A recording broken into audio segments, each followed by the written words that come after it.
Welcome, everyone. Hi, I'm Serena. I'm the president of UCL FinTech Society. I'm very, very excited today to introduce an event we're doing called a discussion on market making. And we're very lucky to have some very special guests that we're able to have speak and hopefully share some insight to you today. I'm sure they can introduce themselves better than I can introduce them. So we'll just go through and they can tell us a little bit about who they are, where they work, and what their role is. So let's maybe start with the co-founders of Hedgetech, which is a really interesting and exciting company. And they actually reached out to us first. So I'm sure they have a lot of interesting things to say.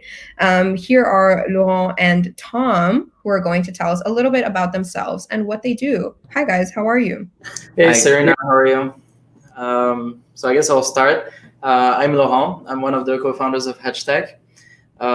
So my background is in pure mathematics and economics, and I've been trading for around 6 years now. And I'm one of the two co-founders of Hedgetech. Tom is the other co-founder. And essentially what we do at Hedgetech is we do algorithmic trading. So we're like a quantitative trading firm. And we focus on market making, and more specifically market making for digital assets. So, Tom? Yeah, this is Tom, another co-founder of Hedgetech. I have a background in mathematics and statistics. I have been trading since 2014. I started off in China's commodities futures, and then moved on to US stocks, some Forex, and then moved on to crypto. And personally, I have a focus on applying machine learning model into trading strategies. Great. Thank you for that small introduction. Hopefully we'll get a little bit more into you guys and your background and the company in the coming minutes. But let's maybe introduce our next speaker for today, who is also a part of this panel. This is very exciting. Let's talk to Wesley Pryor, who works at Acheron. Let's get him up right now. Hi, Wesley. How are you? Would you like to introduce yourself and a little bit about Acheron Trading? Sure. Thanks for inviting me, Serena. It's a pleasure to be here. So my name is Wesley Pryor. I'm the CEO and founder of Acheron Trading. We are a designated market maker focusing exclusively on bringing digital assets to markets worldwide. We act exclusively in the important position of helping grow digital asset liquidity from the most early stages of asset creation. Great. Thank you, Wesley. We'll hear more about you as well, so no worries about that. But let's introduce our final panelist, Max Tensch, who is an associate at Santander US. So hello, Max. Would you like to introduce yourself a little bit and talk about what you do? Good afternoon, everyone in London. My name is Max Tensch.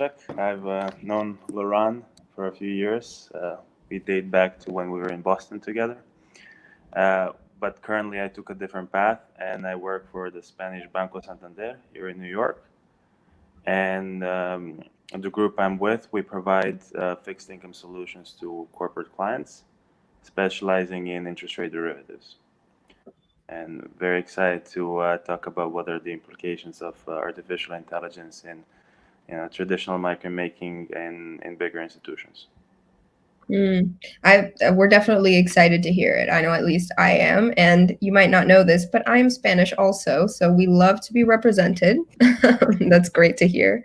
So welcome, everybody. This is a bit of a packed little video we've got going on here. We'll see if we can manage everyone at the same time. Let's start quickly by talking about what's in the title. A lot of people might not be too familiar with market making. Do maybe you, Laurent, want to get started by giving us an idea of what you feel market making can be defined as, or maybe the easiest way to put it for people who aren't familiar? Sure. So if you have done the most basic form of trading, you know that or maybe you don't know, but there are two types of orders. There are taker orders and maker orders. And so the difference between these two types of orders is that in one case, you're going to be filled immediately, executed immediately, but you don't decide the price at which you're executed at. In the maker order, however, you decide the price at which you're going to be executed at, but you're not filled immediately. You have to find like a counterparty. So essentially what market making is that we provide those maker orders for people to take them and to be filled immediately at a fair price. So generally speaking, what a market maker does is trying to improve market efficiency. Mm-hmm. And Wesley was talking about how it's so important to ensure there is enough liquidity in a system. Wesley, do you have anything that you might want to add about, market making, what it is and how it might be explained? Sure. I think the easiest way to visualize market making is if you were to open up any exchange market and you were to look at the order book, you would see, cascading orders to buy the asset and simultaneous orders to sell the asset. Most of the time when you enter that market and you execute a market order in either direction, like Laurent was talking about, most of the time you will interface with the market maker. So the market maker is in there at all times willing to buy and willing to sell simultaneously. And that helps markets operate in an efficient manner. Mm-hmm. Great. Thank you, Wesley. And Max, if you'd like to talk a little bit about your interaction with market making, like in your role, to what extent and in what capacity do you interact with market making? And do you maybe have like any different or additional insight that you might want to give?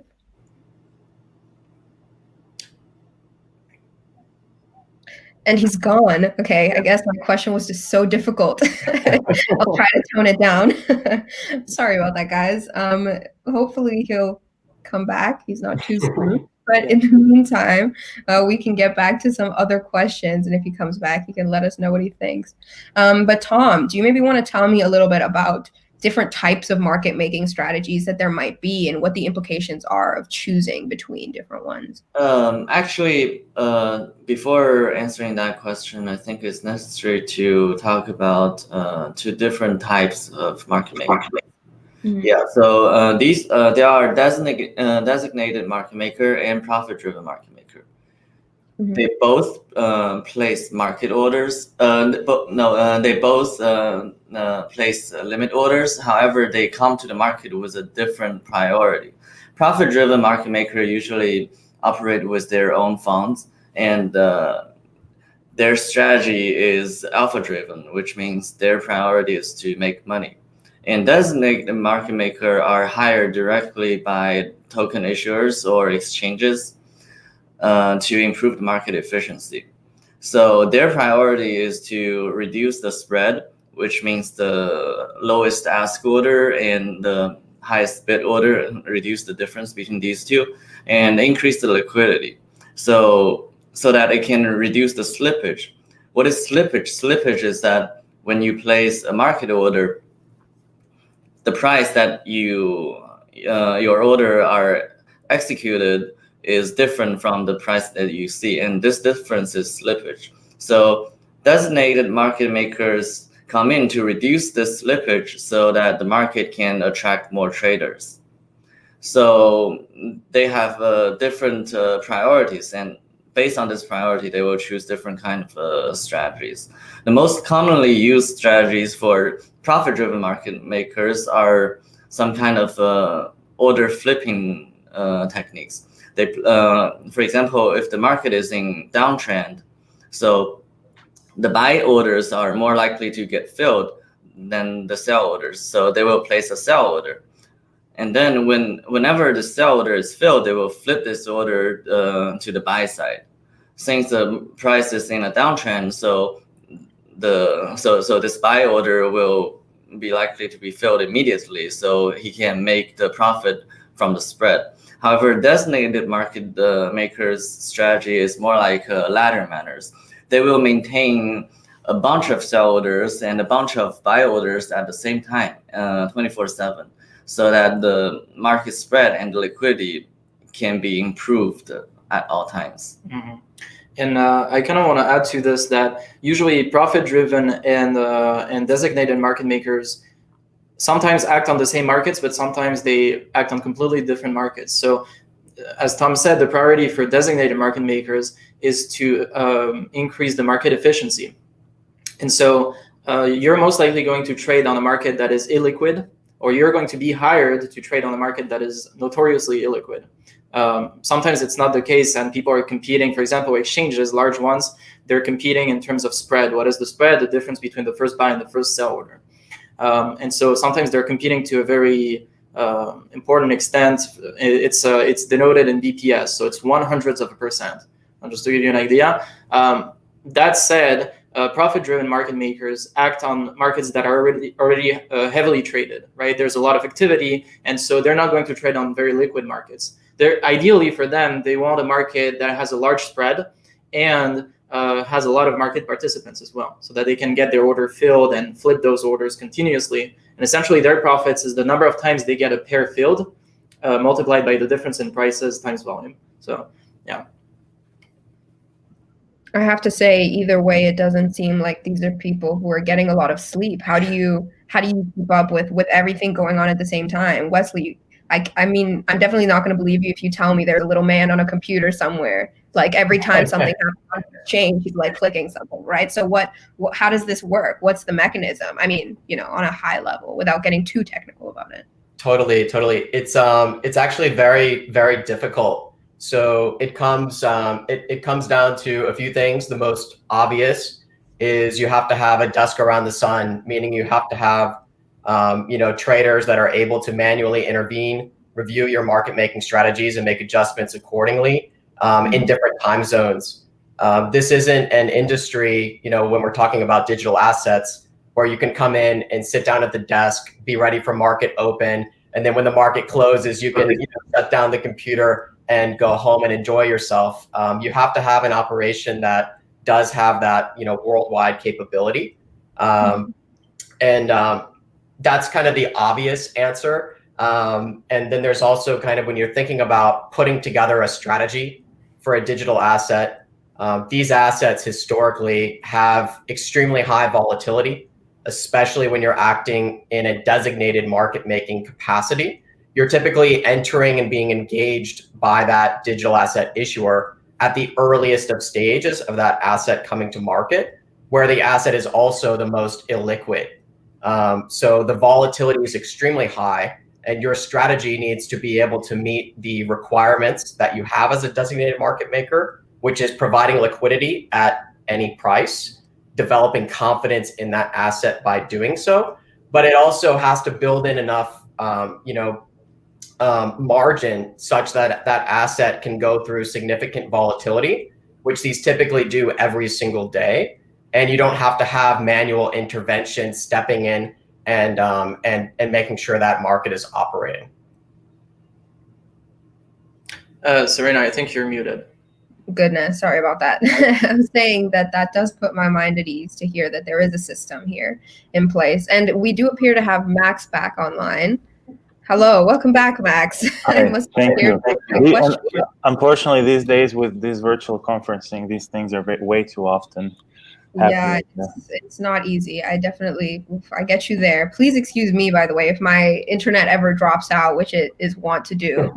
If that does happen, my apologies. But in the meantime, Max, we never got to hear your thoughts. I wasn't sure if you were running away because you didn't like the question, but if you would like to weigh in about, from your perspective, what is unique about market making or how you interact with it in your role, or if you'd even like to weigh in on how we were talking about the different types of market makers and the different strategies they might employ.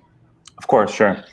Let me just have to mention that I'm here in a non-official capacity, so I'm not speaking on behalf of the bank, but the way the sales business works for corporate derivatives is that a salesperson is in a constant interaction with a client, and then once they lock in the deal, the market maker is tasked with entering into an equal but opposite position with the street to keep it risk neutral. So for me, and that's in the OTC market, for me, that really goes back to the 2,000 years ago, with the first merchants. Basically, you have something that somebody else is going to purchase, so you purchase it ahead of time and then you spread it a little bit, and that's how you make your income. This is what essentially market makers are doing in the OTC markets today. Now, how is that different from a designated market maker? I would like to slide us into the world of regulation, which is very, very favorite to all of us, especially after the big crisis 12 years ago. big institutions, especially in the United States, have become regulated with what's known as the Volcker rule, which prohibits them from employing their capital to trade on their own book. So consequently, all big institutions which handle deposits of retail customers have to act on behalf of the client. And as such, you will never be allowed as a big bank to take positions with a market outlook. And this is where the market makers come in. They're tasked with hedging, perfectly hedging, almost perfectly, whatever the sell-side business sells. They're providing liquidity, and by quoting the sell and the bid, they're making the market, right? However, naturally, market makers everywhere can be a little bit sneaky. Of course, there is a risk limit to how much exposure you can take. But if you have a market outlook, then you can be that merchant from 2,000 years ago, and you can say, sure, I am quoting this at one price today, but it is my expectation that the asset price is going to change. So in the interim, before I actually offload this on another side, I am going to profit a little bit from an incremental price change, in addition to the spread that I have introduced. And in that way, you're compensating by paying this spread as a customer. You're compensating the market maker for two things: for the actual service of being there, of being this institution that's always ready to buy and sell. Because imagine if you have pillows that I have on my couch right now, and I want to sell them, there aren't people that are going to buy. But if there is an institution that's always willing to purchase pillows and sell pillows for a little difference, then I can always be sure that I can go somewhere. There's somebody making a market, making it liquid for these pillows. Mm-hmm. And and why does that? So how is that different from the designated ones? I'm sorry, I probably, Laurent already went over this, but since I logged off, the designated market makers are hired to provide liquidity to very specific asset classes.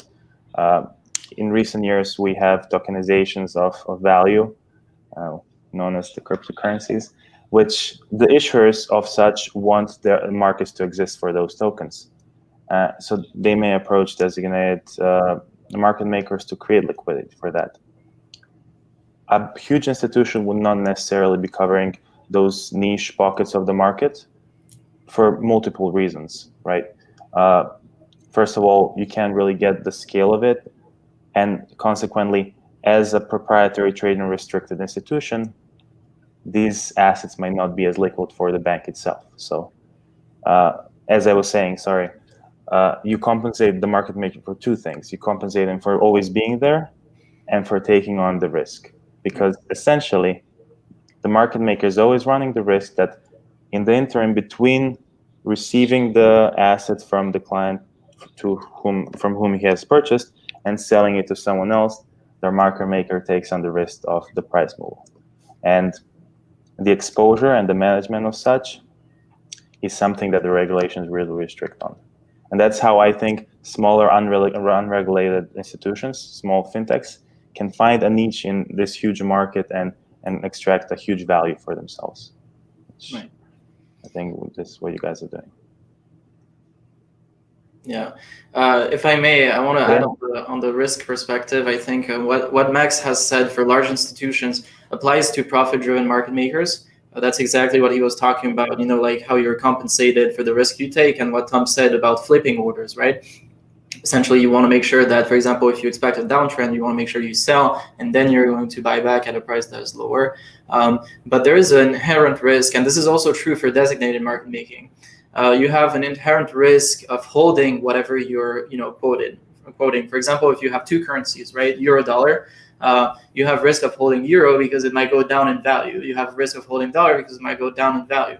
Of course, you're happy when the value goes up, but there are ways to actually hedge the risk, as Max said, almost fully. For example, if you have very liquid assets usually, or at least very liquid derivatives assets, right? So for example, you have derivatives for futures for euro, futures for dollar, you can hedge your risk. So for example, open an opposite position exactly of the same amount but it will be opposite direction. So whenever, for example, euro goes up, this position will go down and you're at equilibrium. But conversely, when the euro goes down, then this position will go up and you're at equilibrium again. And you do this with both assets that you're trading one against the other. It could be like Apple stock against, like a dollar, for example. And you can almost fully hedge the risk. This doesn't apply to certain digital asset markets because it's not always the case. Actually, it's very rare that those markets have derivatives. Certain exceptions, like the major ones have derivatives, but most markets don't have derivatives. So at least for what we call the base currency, when we trade currencies at base against quote, for the base currency, it's somewhat rare to have derivatives to fully hedge the risk. And that can be a problem for designated market makers in crypto, yeah, definitely. Okay, thank you. Well, I hope this was hopefully like a very good coverage and thorough coverage for anyone who might be new. Hopefully they have a lot better of an idea about what market making is, and a little bit of understanding about some of the fundamentals or the components that might be relevant there. So maybe let's move on to talking about how it is today, because Max did bring up that there is a space, there is a niche for fintechs to come in and kind of have a little bit of space, a little bit of wiggle room between the larger regulated institutions and then where there isn't really anything just yet. So maybe we can talk about, what the current landscape is. I know that you guys at Asheron and at Hedgetech, you guys work with digital asset market making. That's sort of what you do. Maybe do we want to hear from Wesley a little bit about how do you see the industry moving? Because I know that digital assets are so quickly evolving and changing that it must be kind of crazy. Do you have any thoughts on, how the industry looks right now? Are the players today the same as they were 5 years ago, 10 years ago? Were there any 10 years ago? I mean, what do you think? How is it looking? Yeah, well, the reason why it's so fun to work in this particular industry is because it is evolving at such a rapid pace. I got started as a hobby Bitcoin miner in late 2013, and something called CoinMarketCap came around, shortly before I got involved. And CoinMarketCap lists, all of the digital assets that are out there in the world currently, and that list of assets on the front of the page today looks very different than even 1 year ago, 2 years ago, 3 years ago. So these assets, they all go through these kind of speculative boom and bust cycles, and the challenge is a lot of people don't really understand how to value them, first and foremost, and second, it's really serving as a massive sandbox for different types of incentivation models for different groups of people. So if you look at an asset class, and especially as a market maker, like Laurent said, you have to consider your inventory risk. There's no way to hedge your exposure in many of these assets. So what helps you manage your inventory risk is having some baseline understanding of the underlying utility drivers of the value of that asset. And with crypto, that's incredibly complicated. And there's new types of models of these assets coming to market every day. So, that evolution isn't actually, it hasn't slowed down. In fact, it's actually increased. I don't have any current statistics on how many new assets are being created every day, but it's in the hundreds. I think it's funny you mentioned that your origins are from a mining operation, because Laurent and I got close over a common mining passion project. Yeah. That's awesome. I think that's how many people get introduced to the asset class, right?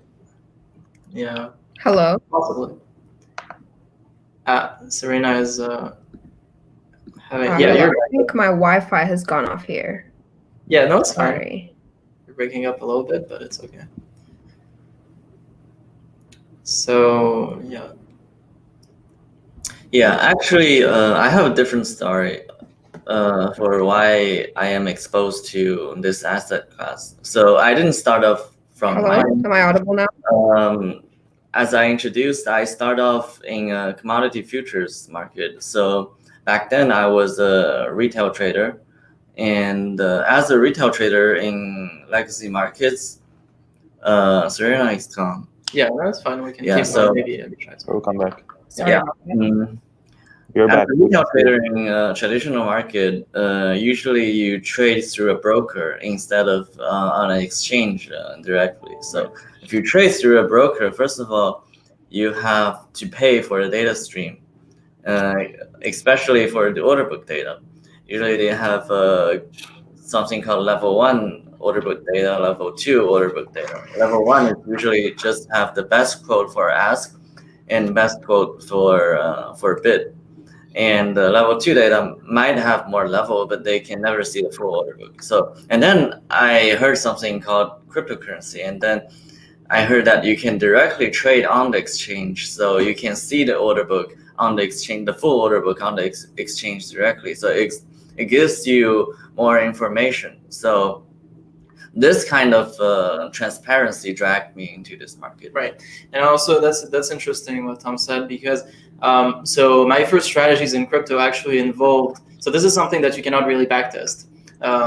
Usually, backtestable data is historical data, right? Like price data, open, high, low, close, and a bunch of other things, but and indicators, of course, and so on. But the thing is that with my strategies at the time included some order book data. And Tom, I remember when we first met, I was like, oh, I need to do this strategy. I was a manual trader before. Tom was an algo trader, and he introduced me to algo trading. And so I was like, okay, this is cool. We can automate pretty much the trades. So let's try to do this. And when I tried to actually, make my strategy, I was like, Tom, I need order book data. He was like, what do you mean? I was like, the full order book, or almost the full order book, depends on the exchange, is available on crypto. And he was like, okay, this is really cool. And this is how I brought some, into the strategy component, and Tom brought some from the infrastructure / execution component. But yeah. And then going back to who we deal with in general, we're as Wes mentioned previously, we deal with token issuers, but also exchanges directly. Sometimes even other market makers. You work on the same market, so you kind of know one another. Because the requirements for token issuers is that sometimes they have multiple market makers working on their markets. So that's how you meet other quote unquote competitors, and they end up being partners more than competitors. So yeah. Mm-hmm. Yeah, I think that's a story we hear a lot with fintech is, turns out to be partners when at first everyone thought they'd be competitors, which is kind of an interesting thing about the segment or the sector, I think. And sorry again about dropping out there. I think my router decided I'd had enough peace and quiet, and it was time to stir something up and make something exciting. Mm-hmm. So I didn't hear everything that was mentioned earlier, but I did hear, Laurent, you went over this again just now, but Tom was also talking when I joined about how you can see the full order book for crypto and how that's exciting. Maybe Max, since you are working at, an incumbent, do you maybe want to chat a little bit about what the differences are to you when it comes to maybe dealing with digital assets, market making with digital assets, or with the other products that might be more conventional or traditional? Well, I'm in the OTC, so it's a whole different world out there. Do you want to tell us what that stands for? They put us in a different corner of the room. Max, define OTC for everyone. It's over the counter. It's not exchange traded derivatives. They're not standardized. You can think of them as being bespoke to your client's needs. Wow, so that's the opposite then, right? Yeah, very bespoke, but they're nevertheless traded. So when you're trading OTC derivatives, you really focus on your deltas, on your Greeks. The sensitivity of the underlying price changes on your portfolio, right? That's how you trade them. You don't wait for another person who is willing to purchase exactly bespoke but opposite transaction to what you sold to your corporate client.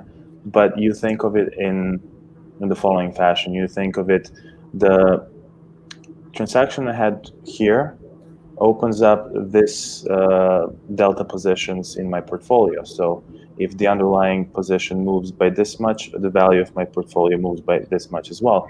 And then you think about how you can cover those deltas with a series of different products that you might have coming on your other side. I wouldn't say we have an order book, but we have a view on the deltas of our own book, and that's how we manage it. It's a whole different world. It's honestly, it's you guys are in a space shuttle. We are.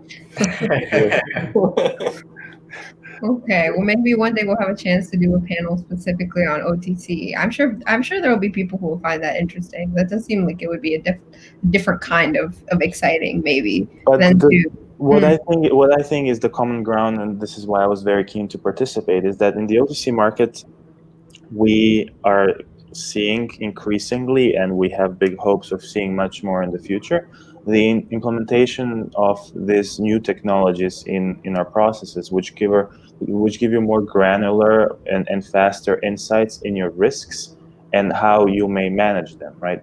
You won't necessarily have an automated execution of positions such as the Hedgetech does, but you will have a granular insight on what risks you might not be seeing as a person, and suggestions on how you can manage those risks very promptly. Of course, by feeding in a lot of data that's come from the markets of the underlying assets, right? And then hopefully, maybe in some distant future, you can be that very wise market maker that takes an outlook on the risk that he's warehousing.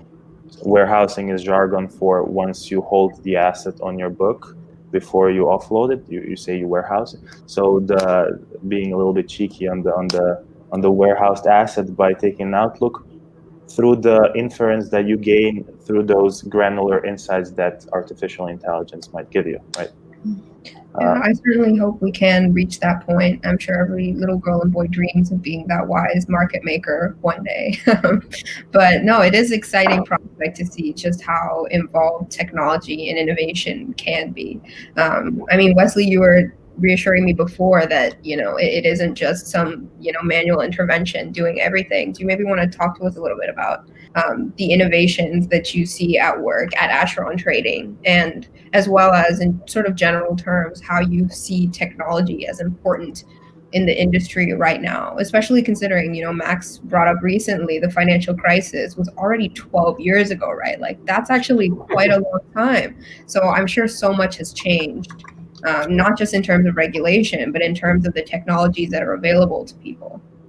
Sure, absolutely. I think the hardest part about being able to be an effective market maker in the digital asset sector is that you have to have some fundamental understanding of the assets that you're about to trade in. As a designated market maker, let's just put a scenario. There's a new project that is a great idea. They're going to be the next Bitcoin, and they want you as a designated market maker to help them, list that asset on digital asset exchanges worldwide, and subsequently provide two-sided liquidity in that asset so that others can come in, fill your orders, and that asset can either appreciate or depreciate. If you have no fundamental understanding or context for that asset, then you run the risk of opening that asset and quoting it at too high of a valuation, which in turn will lead to a very early mispricing, and thus building a very a significant long exposure. So carrying too much inventory in the token and not enough inventory in the asset that it's traded against. So those are the type of things that become very important when you're dealing in digital assets, is having those processes of being able to understand a very broad variety of different characteristics of these assets, and try to, as best you can, derive where you believe the market will find value in that asset once it starts trading. This is kind of, I think, the biggest evolution in how we've been thinking about these assets over the years, and being able to put together solid strategies that can make sure that inventory risk isn't too great, which it could be within seconds of that asset undergoing price discovery, right? Mm-hmm. Yeah, definitely. There's definitely a lot of information going around in this session. I hope people watching can take some notes, or maybe watch it again a little bit slower and keep up. But I think there's a lot to be learned for sure. If there's something I do want to touch on, it is risk, which has come up a little bit. Seems like it might be a bit of a keyword when we're talking about markets and market making. Tom, do you maybe want to tell us a little bit about what you guys do, how Hedgetech handles risk, and maybe when you're talking to clients, how you can reassure them? Because I just remember Wesley saying it's so hard and it's so complicated. Does that ever stress you out? Yeah, risk management is actually, there are a lot of ways of risk management. First of all, since we are focusing on digital asset, not a lot of products has actually futures that you can open a short position of the equivalent amount of the position that you hold of the token, right? So, however, as a designated market maker, usually if a token issuer hire that designated market maker, usually they will provide their own token because they're the issuer. They have a lot of token storage themselves, so that the designated market maker don't have to hold their token. And the second risk point will be during the trading, how do you make sure that we don't lose money? So there is a common technique for that market maker. It's called order book replication.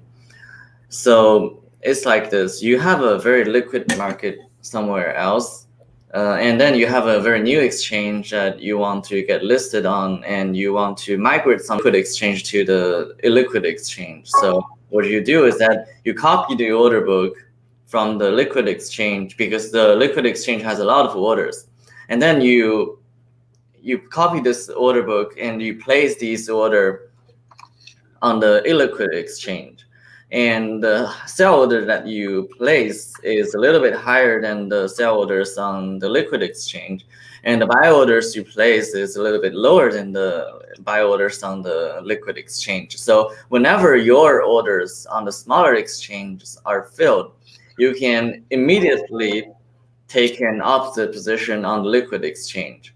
And whenever the orders on the liquid exchange are canceled, you immediately cancel the corresponding order on the smaller exchange. And this is one way of risk hedging.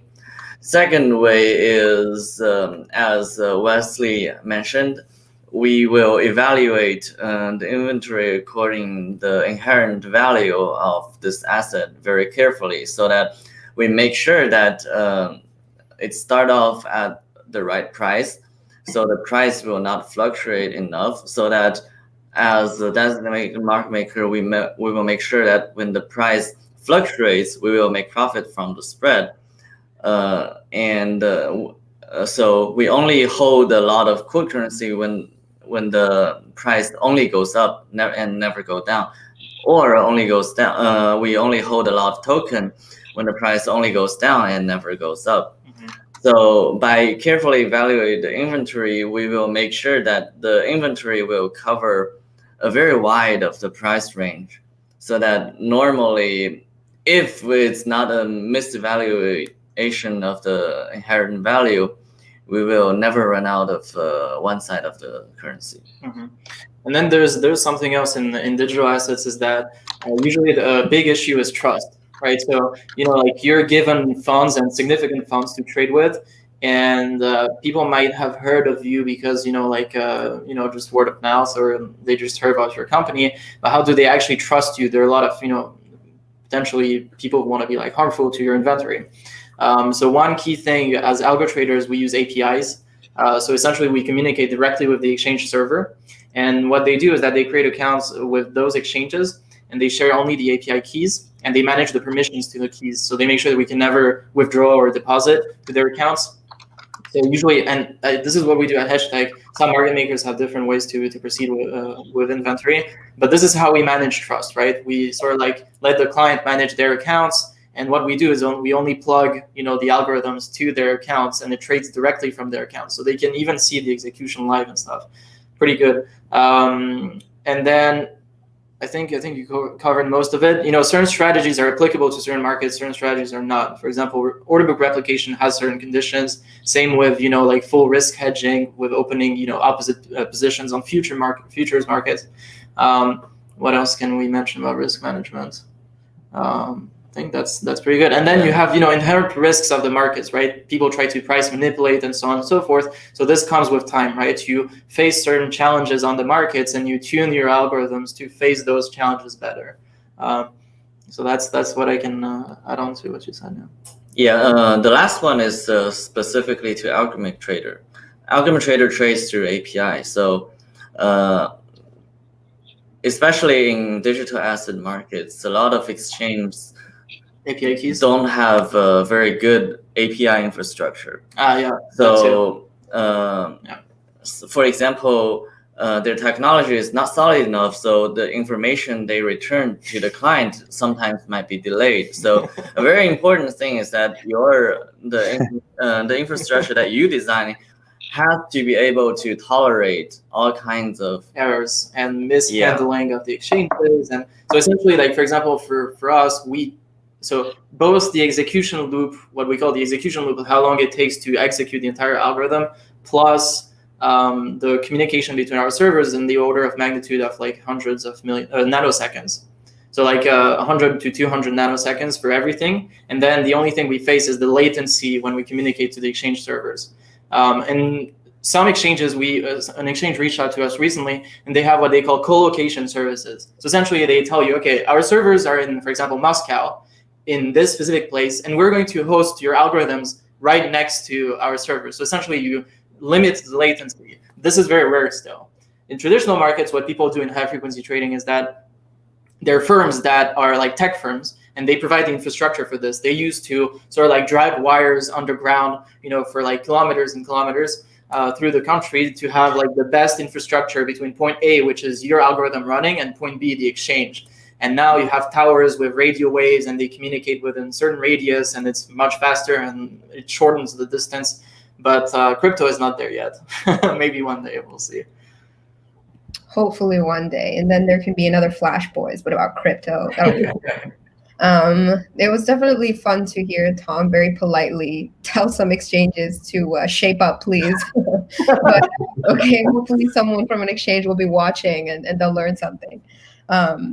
But yeah, there's definitely a lot to learn, especially I study maths, and I know when Tom was talking about maybe when the price goes up and then the other one will go down, it was just in my head, I was like, man, I just wish I could just write something out right now and figure out like what I'm looking at. Maybe after this panel, someone can send a nice diagram and we can put it up, and hopefully it'll be nice to look at, because I'm sure there'll be a lot going on.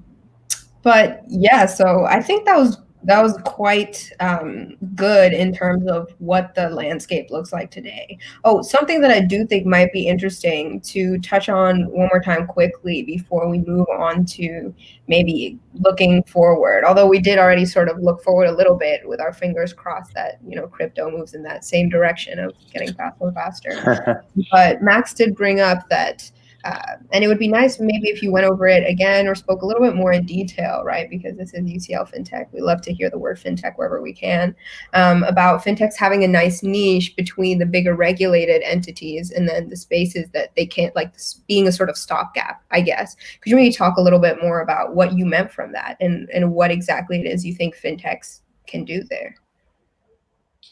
Of course. Well, first, so when I first thought about artificial intelligence in trading, it always the first thing that comes to your mind is this magical way to predict where the asset price is going to go, or at least draw a little bit of an inference, or have an algorithmic execution, and so on and so on. But this would always really tightly be kind of inextricably tied to the buy side of everything. You're really trying to find more efficient ways how to use artificial intelligence or APIs or cloud or any of those big new keywords to really trade on your own account and extract value from it. Or in this case, provide a market-making service to your clients as a designated market maker to get a more efficient execution. But on a sell side, it really gets broader than that, because it really goes even further. It goes to prospecting clients, looking at alternative ways to estimate what might make your clients tick, what kind of needs they're going to be having in the future. For regulated institutions, it goes also into the operations of the KYC and the other compliance, much needed like processes that need flagging on big data sets of clients. And then ultimately, once you get through all of those, then finally also in market making as well, to make it more efficient, for you to be risk aware of the risks that to be aware of the risks that you're taking, to be risk aware, and ultimately to have this dynamic execution, to have execution that sorry, I'm hearing myself in an echo. Okay.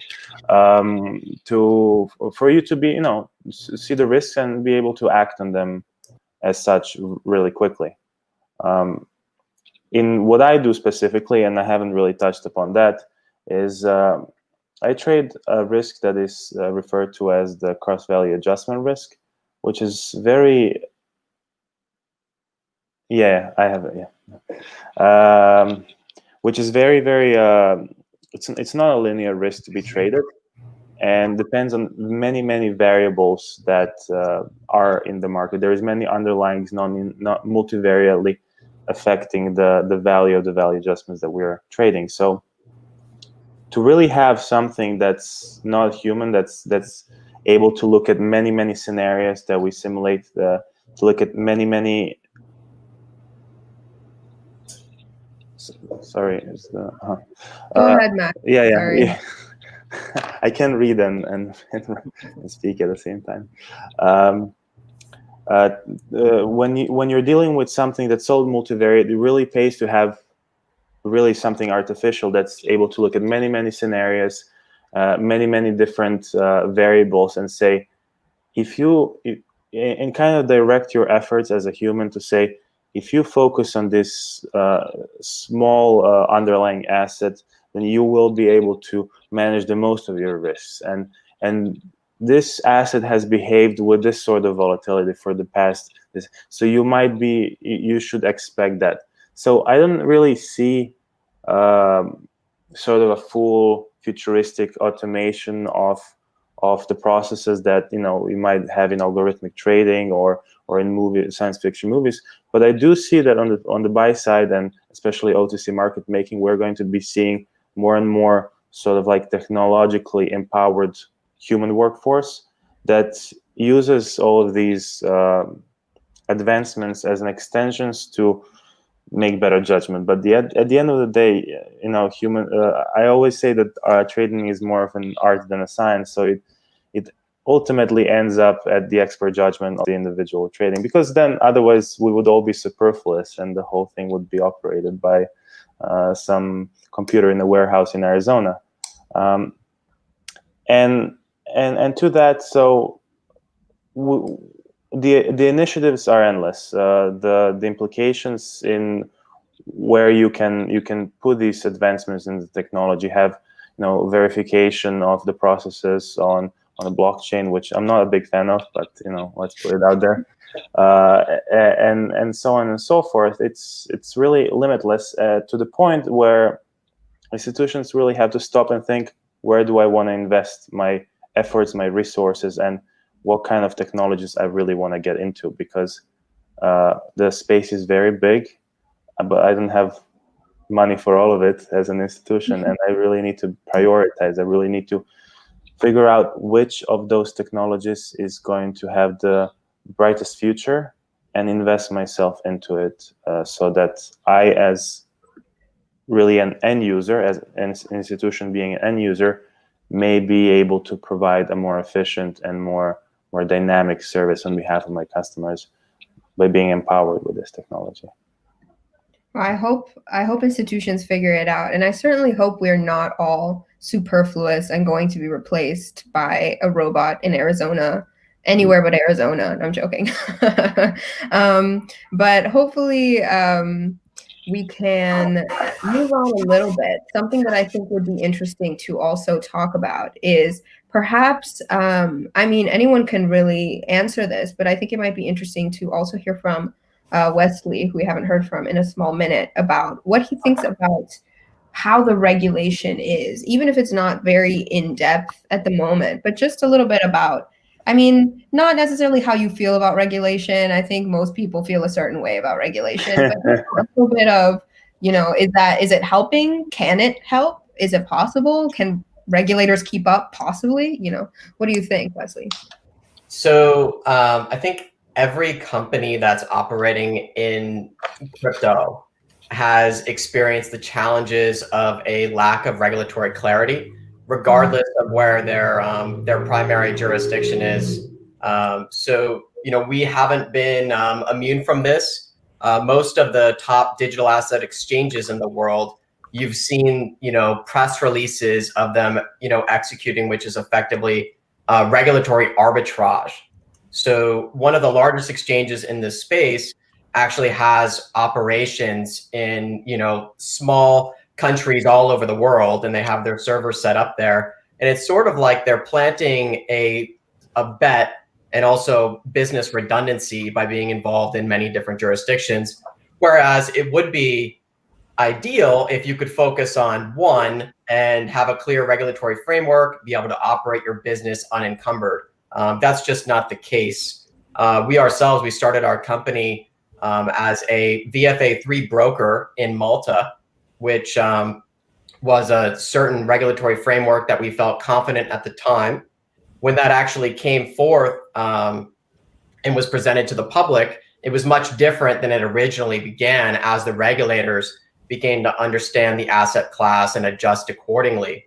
And we ended up moving our operation to Singapore, where we found a much stronger framework 2 years later that we felt really confident would have staying power and would evolve in a way that made sense for our business model. This is a challenging thing to have to go through as a company, where you're already dealing in a hyper volatile, hyper cyclical asset class to begin with. So that's kind of on the formal regulation side. On the self-regulation side, I think it's the most interesting because you're seeing a situation where as this space evolves, you're seeing an evolution in, there's better exchanges to trade on by some degree. There's the quality of digital assets that we are bringing to market, this week, next week, and so on are, they're a lot different than the ones we were bringing to market 1 to 2 years ago. People are finding ways and finding best practices on their own, and this is becoming common knowledge. Whereas a couple of years ago, it was really just, I have an idea, I'm going to try it, and if it blows up, which many do, then it blows up. So, on the self-regulation front, things are improving a lot, and there's also become a change in what people expect from service providers in this industry, such as designated market makers.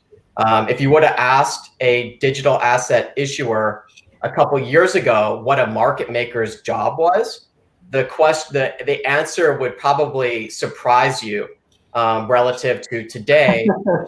These issuers are starting to understand what our role actually is, and to me, that's a massive improvement, and it shows that the asset class as a whole is evolving.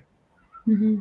Okay, I think this is a really interesting place, I guess, to ask the final business question. Then we might move into some more a couple more student-friendly questions that I expect a lot of students might be interested in hearing about. But I think that's something interesting that I'd like to hear about from Max, Laurent, and Tom, actually, which is, so Wesley mentioned that for Asheron Trading, they're in Singapore now because they felt that regulatory framework ended up aligning more than the one that they had originally planned to operate in Malta.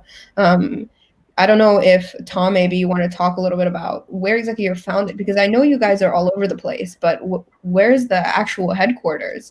I don't mean to sound bad, but if you can talk about where you are and also, what the benefits are of being there rather than somewhere else. So originally we incorporated Hedgetech in Boston, because that's where we physically are.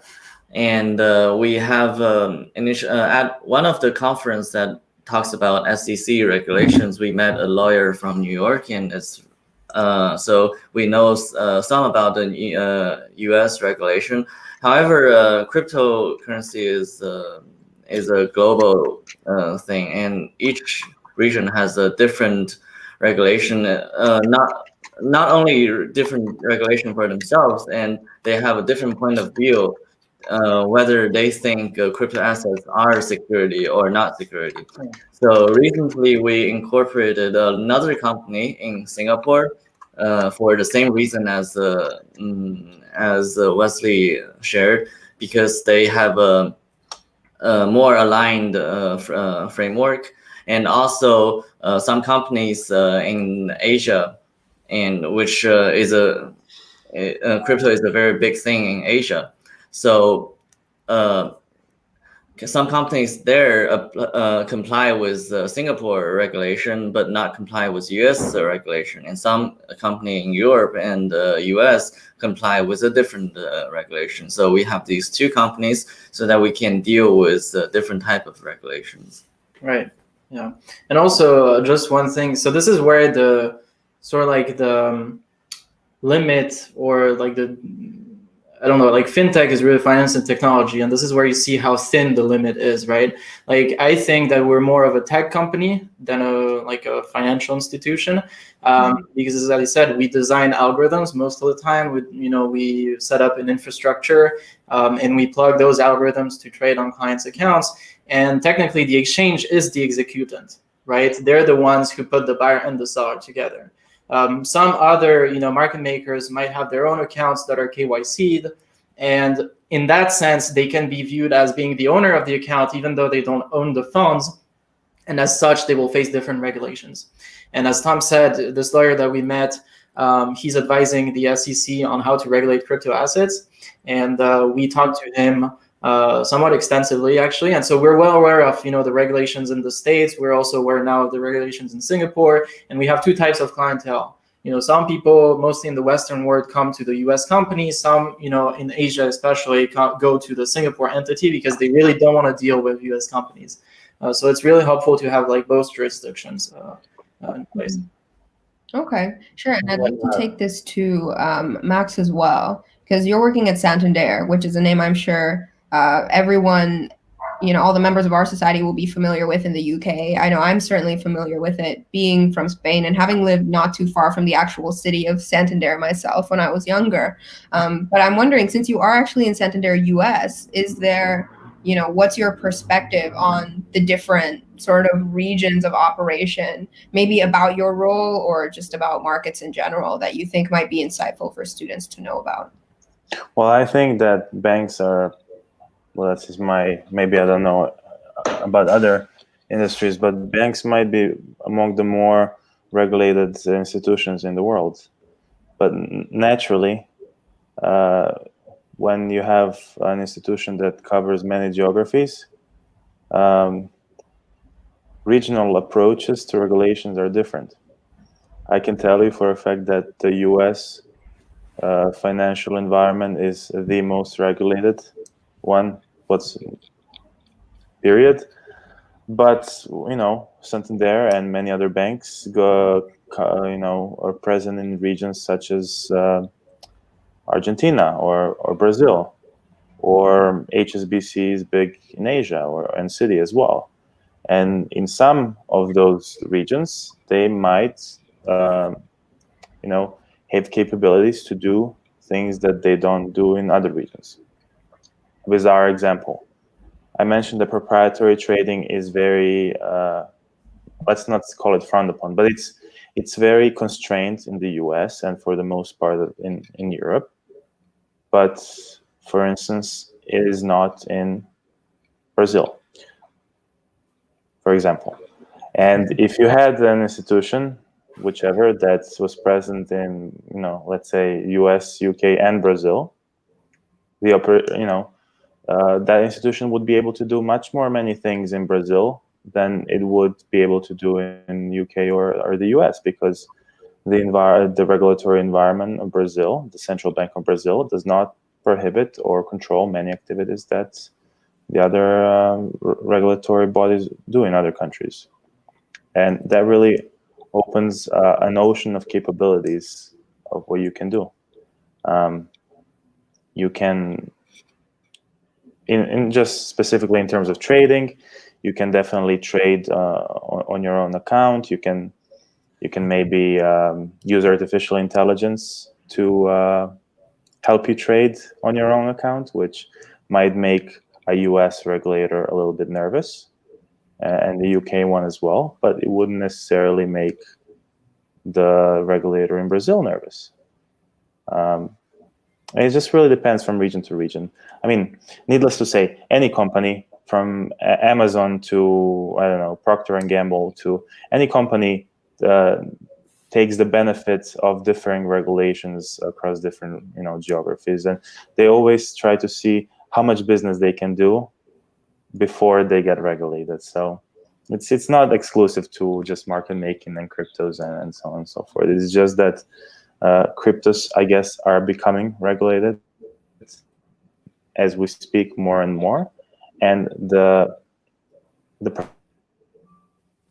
you have to think they're not regulated as of now, and you have to think, where are they going to likely be regulated? Where should you invest yourself, and where should you spend money on the overhead and infrastructure? Whereas in other more traditional industries, if they meant to regulate it, they would have probably done it some time ago. So you have more certainty in what areas you can invest yourself comfortably, and you don't always have to be ready to pack your bags and go to Singapore or I don't know, Malta.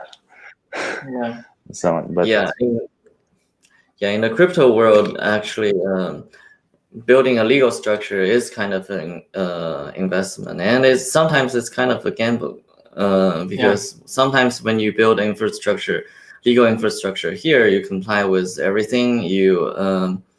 You spend a lot of money with lawyers, and then the regulator comes in and said that, oh, you have to comply with something that is different. Yeah. So one good example of this, so just to comment on what everyone has said, I think for businesses, it's true. What Max said is true. When you have this sort of like approach where you try to make profits before it gets regulated, this is definitely good. And there's also another approach which consists in being risk averse.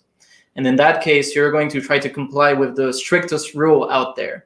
And this is what we try to do. So although we have an entity in Singapore, we still comply with US law just in case, right? We don't want people to come later on and be like, oh, what you did was not right.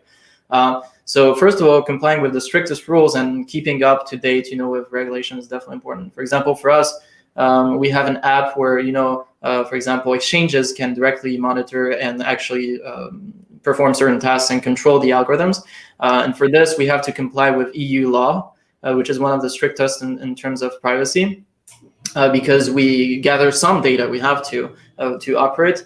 And so recently, the regulator has announced that, like the US-EU Privacy Shield, which was the entity that we were using to comply with EU law, was not valid anymore. And then what do you do? And even lawyers are lost in that case. They really don't know what to do. And you ask questions and they just bill you, but they don't really answer the question. So really hard. But One last point I'll make on regulation and digital assets. Tom talked about digital asset issuers. Some have elected to set up in Singapore or other jurisdictions because the regulatory framework. Let's say there's a lot of people that are in the U.S. starting these companies, but they don't set up their token holding company in the U.S. They put it in BVI, Singapore, wherever. And the reason they do this is because the regulatory framework in the U.S. is too uncertain, too strict, etc. And so they take all these very strong measures in prohibiting that asset from actually reaching the hands of U.S. customers because they fear the U.S. Regulatory framework, and it's that challenge goes counter to the very nature of digital assets, in that you can permissionlessly send one asset to anyone, anywhere in the world, and there's actually nothing that can stop that transfer from happening, right? So it's this really odd paradox between the fundamental nature of this ecosystem, and then the challenge of the regulatory bodies and the uncertainty that actually prohibits those markets from operating as efficiently as they actually should and are designed to. Yeah. Right. I hope people were definitely listening closely to this part as well and didn't stop after drawing the diagrams from that earlier part, because a lot of our members, they're interested in fintech or finance or technology or entrepreneurship. And those are really like some of the industries where keeping on top of regulation and understanding the implications of it are going to be the most critical to, a successful and fulfilling life where you're not just ripping your hair out every day, right? And I definitely hope people particularly paid attention to Tom's second gem of wisdom, which is make really good friends with a lawyer. You're to have a lawyer you can trust. Okay, so that's number 2 after exchanges.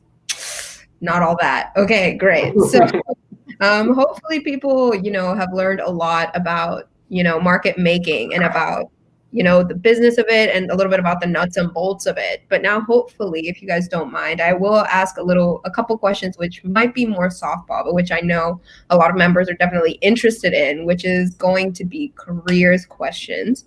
Earlier, I introduced Wesley as someone who works for Asheron Trading, which was really me just fumbling that terribly. Super sorry. Actually the founder and CEO. I'm sorry, that was a bit of an undercover boss moment that happened by Okay. That's okay. Wesley, do you want to tell students, a lot of whom are quite interested in entrepreneurship? UCL, for instance, has an incubator, a lot of the members of which are tech or in some cases fintech. Are there any sort of insights that you want to leave students with? There might be UK students, but we have a lot of international students at UCL. So if you want to talk a little bit about what it's like setting up a company, especially setting up a company like Asheron Trading, which might not be what a lot of people are used to knowing about, since it's less, I guess, direct consumer facing, right? Sure, absolutely. As it pertains to the digital asset space in general, there's no shortage of opportunities. I remember when I first got involved in mining in 2013, and then transitioned into getting more interested in the asset class and trying to understand those fundamental underpinnings. I got heavily involved in the research side, and the result of that was actually a few fundamental valuation study white papers that I published. And this wasn't compensated work. This was more I'm interested in this. I think I have a passion for this, and my background, I think I could be good at this. And so just taking the step to dive in, whether it's part-time, full-time, making the leap and believing in yourself, I think is the hardest hurdle, but I would encourage you to do it. And I've seen so many other people in this industry just start doing it. And the result of where they actually end up going is far beyond anything they ever imagined when they just started tinkering around with things. So that's, I think, the biggest takeaway I could give for students is don't be afraid of the obstacles, start experimenting, start learning, and find what your passion is. Just meet a good lawyer and off to the races. But don't forget the lawyers too much, because you'll rack up your student loan debt, and you won't be able to get out of it. That's very true. Put off the lawyer, but keep it in mind. All right, Max, I'm sure a lot of people will be interested in hearing your kind of path as well into a company like Santander. I just wanted to say, in addition to your lawyer, make sure you're good with your accountant as well. But that's Yeah. the point there. So I chose to go into when I was graduating, when I was in college, always the big question was in the context of the US, whether you want to go to the Silicon Valley and take part, the technology world, or wherever it intersects with finance and participate in all the exciting technologies, or if you want to go old-fashioned and go to Wall Street and try to be part of the big financial industry, which is seeing its implementations in technological implementations coming in. I think it really, really depends ultimately on what your personal preference is. If you're really excited to do a lot of stuff with, be entrepreneurial and do a lot of stuff with blockchain, with the cloud, with APIs, I think it would be more. You could experience more growth if you go into a smaller company such as Asheron or Hedgetech, because they are able to grow and only worry about the crypto regulations. If you go into a big company, that big company has to worry about crypto regulation in addition to its own financial regulation that aims to protect the deposit customers. So once you decided that, and if you still want to work in a bank, then I can tell you how I got there. It was basically I wanted to be a trader, but I didn't know what I wanted to trade. But basically, I wanted to be a merchant. Buy low, sell high. Very easy, with a few steps in the middle. So when I was nearing the end of college, I was actually working on a mining passion project with Laurent, which was going to have its big future in the cryptocurrency industry. And then one thing led to another, and I was offered that I could do something similar, not cryptocurrency, but something which is technologically empowered in a big company, which for me, it provided me the opportunity to travel the world, live in 3 countries in the last 2 years, and do things the more risk-averse way,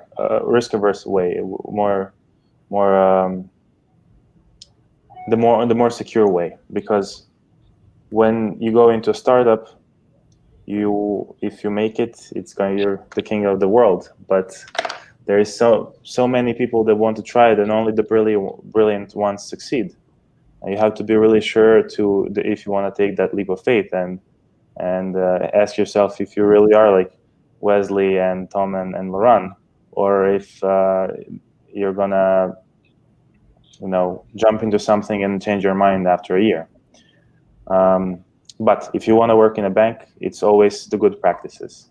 You try to find somebody that you can take for a coffee. You go to the student networking events. You try to befriend somebody in the industry.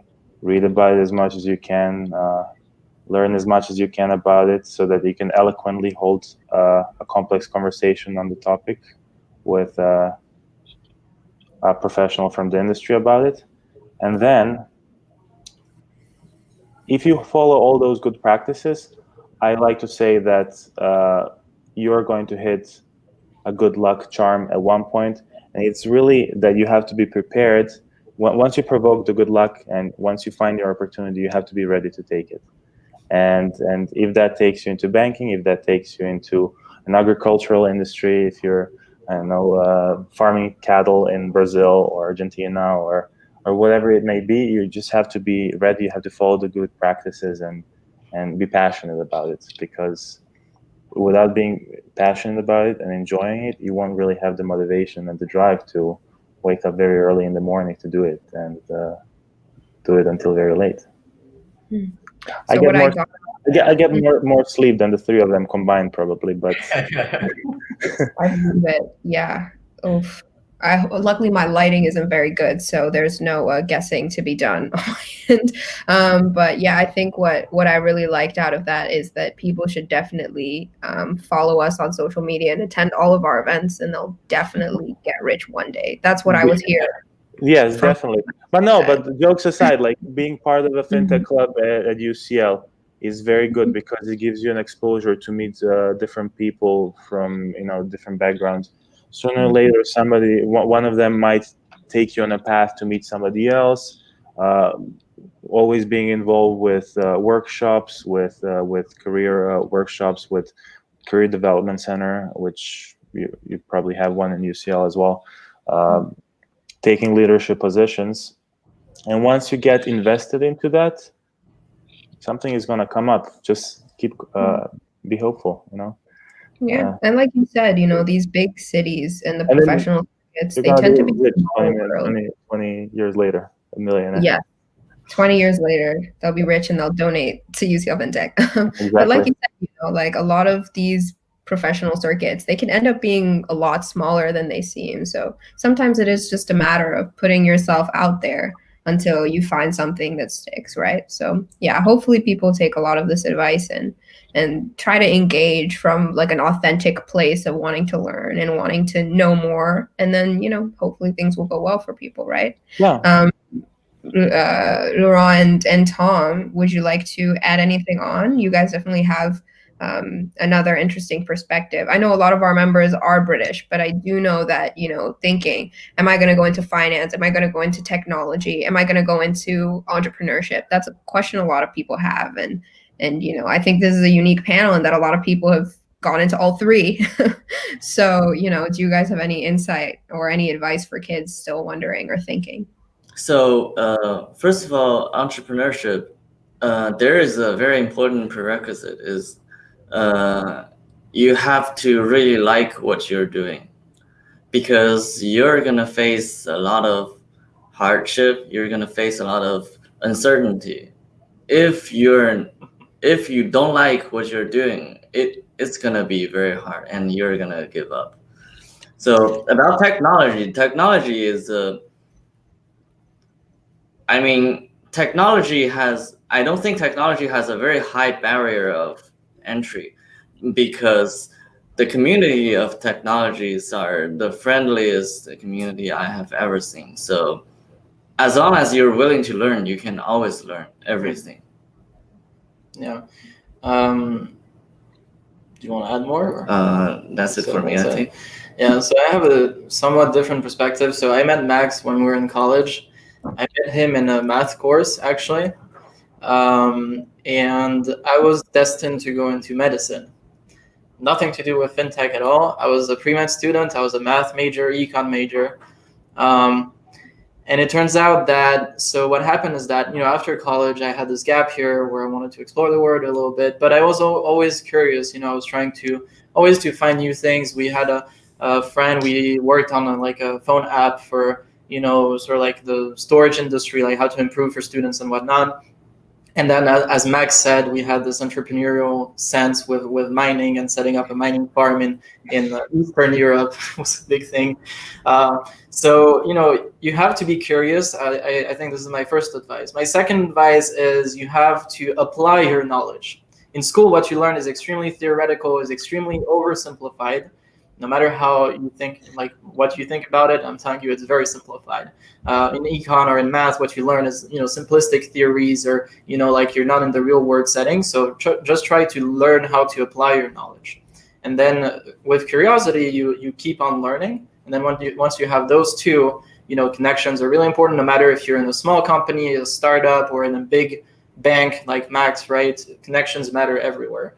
So first, curiosity. Second, applying your knowledge. And third, make connections. That's it. Great.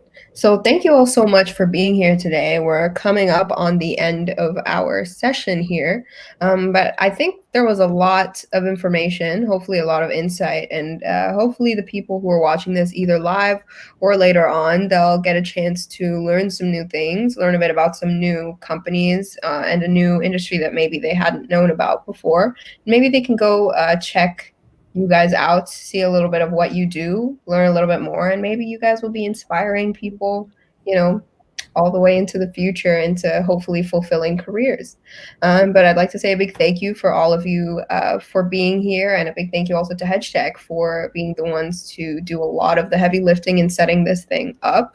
And hopefully we'll be able to see more of you here at UCL FinTech at some point in the future. Thank you guys. Thanks, Thank you so Serena. much. Thanks a lot. Thank you, Serena. This was wonderful. Thank you guys. So again, thank you also to everyone who is viewing, and hopefully if you've liked this, you can check out all of the people who we had on. I'm sure you can find more about them if you look them up and you look up their companies, and do feel free to, you know, learn more about us at UCL FinTech Society on social media or anywhere if you're interested about any of the topics we learned or any of the things we do in general. Thank you again, and I hope you guys have a good Tuesday evening if you're in London. Bye-bye.